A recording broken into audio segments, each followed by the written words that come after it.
공시가격 현실화 수정 계획 및 23년 보유부담 완화 방안에 대한 브리핑을 하겠습니다.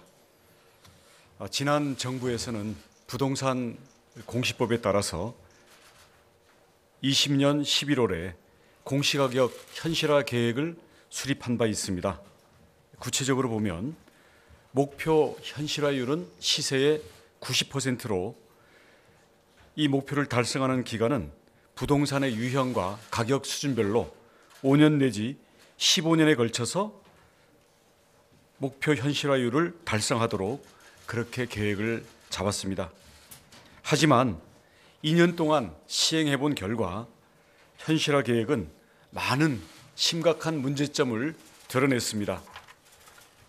무엇보다도 지난 정부의 부동산 정책 실패로 인한 집값의 급등과 또 이와 맞물린 가파른 현실화율 제고가 복합적으로 작용한 결과 국민의 보유 부담이 지나치게 늘어났습니다. 이에 대해 주택에 부과되는 재산세와 종부세가 지난 정부 동안 매년 큰 폭으로 증가했고, 특히 올해 종부세 대상자는 주택 보유자의 8%인 130만 명을 넘게 되어서 원래 종부세 도입 취지 당시와 전혀 거리가 먼 일반 국민세가 되었다는 비판을 받고 있습니다. 또 한편으로 최근 금리 인상 등으로 부동산 가격이 급격한 하락을 하다 보니 공시가격이 실거래가보다 높은 역전 문제가 생겨났습니다. 기존의 과도한 현실화 계획을 바탕으로 해서 산정된 공시가격 자체에 대한 국민의 신뢰와 수용성이 크게 떨어지고 있습니다.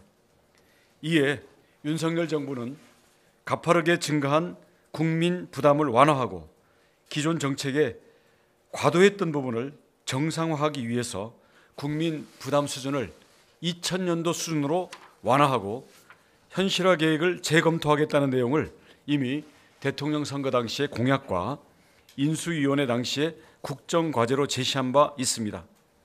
최근에 윤석열 대통령께서도 특별히 공약 취지와 최근의 집값 하락 및 어려운 민생 경제 여건들을 감안해서 적극적인 부담 완화 방안을 마련할 것을 특별히 지시하신 바가 있습니다.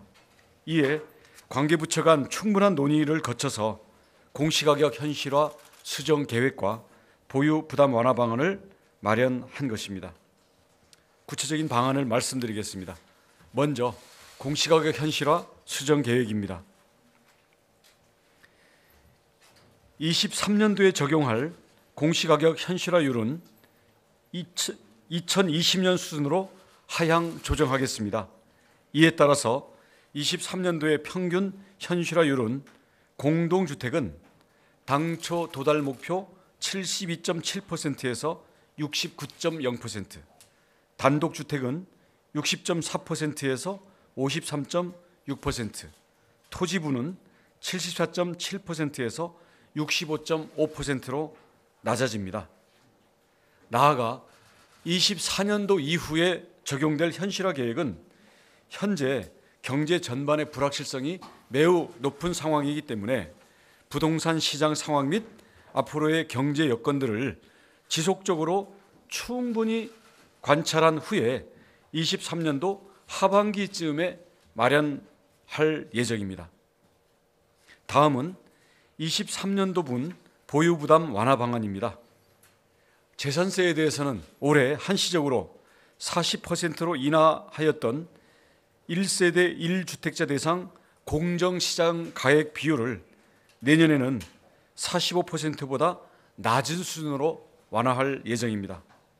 아울러 종부세의 경우에는 지난 7월 발표한 정부의 개편안이 국회에서 원안대로 통과될 수 있도록 적극 노력할 계획입니다. 이번에 마련한 공시가격 현실화율 하향 조치와 더불어 재산세 공정시장 가액 비율 인하, 그리고 종부세 세제 개편안이 개정될 경우 국민의 보유 부담은 대통령 공약에서 약속하였던 것과 같이 20년도 수준으로 낮아질 예정입니다. 이상으로 브리핑을 마치겠습니다. 예, 이어서 질의 답변 시간을